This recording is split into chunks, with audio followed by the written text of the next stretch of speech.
नमस्कार YouTube family. तर आज आपण बनवणार आहोत कांद्याच्या पातीची भाजी। या पद्धतीने तुम्ही भाजी नक्की ट्राय करा। न आवडणारेही आवडीने खातील, 100% खात्री देऊन सांगते। चला तर रेसिपीला सुरुवात करूया। इथे मी कांद्याची पात स्वच्छ धुवून नंतर बारीक चिरून घेतलेली आहे।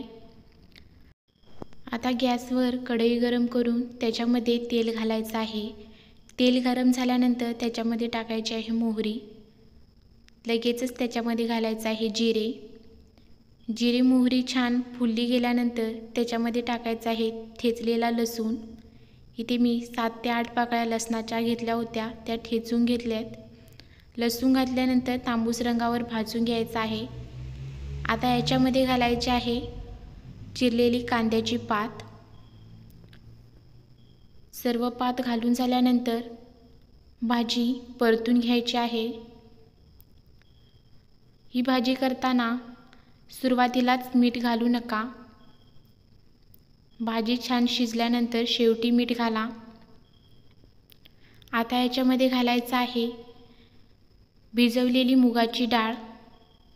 मुगाची डाळ घालून तुम्ही ही भाजी एकदा नक्की ट्राय करा, खरंच तुम्हाला खूप आवडेल। पुन्हा ही भाजी मिक्स करून घ्यायची आहे। आता याच्यामध्ये घालायचं आहे चिमूटभर हळद आणि चवीनुसार लाल तिखट आणि पुन्हा ही भाजी परतून घ्यायची आहे। अशा छान छान रेसिपीसाठी प्लीज माझ्या चॅनलला सबस्क्राईब आणि लाईक करा। त्याचबरोबर बेल आयकॉनचे बटन दाबा, जेणेकरून सर्व रेसिपींचे नोटिफिकेशन तुम्हाला मिळून जाईल। आता या स्टेजला आपल्याला घालायचं आहे चवीनुसार मीठ आणि पुन्हा ही भाजी मिक्स करून घ्यायची आहे। सुरुवातीला ही भाजी जास्त दिसते आणि शिजल्यानंतर अगदी थोडीशी बनते, म्हणूनच या भाजीमध्ये सुरुवातीला मीठ न घालता भाजी शिजल्यानंतर मीठ घालावे, नाहीतर आपला अंदाज चुकून भाजी खार होऊ शकते। इथे तुम्ही बघू शकता आपली आता भाजी शिजली गेली।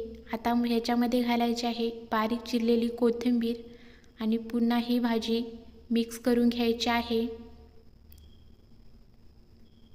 इथे तुम्ही बघू शकता आपली भाजी इथे तयार आहे।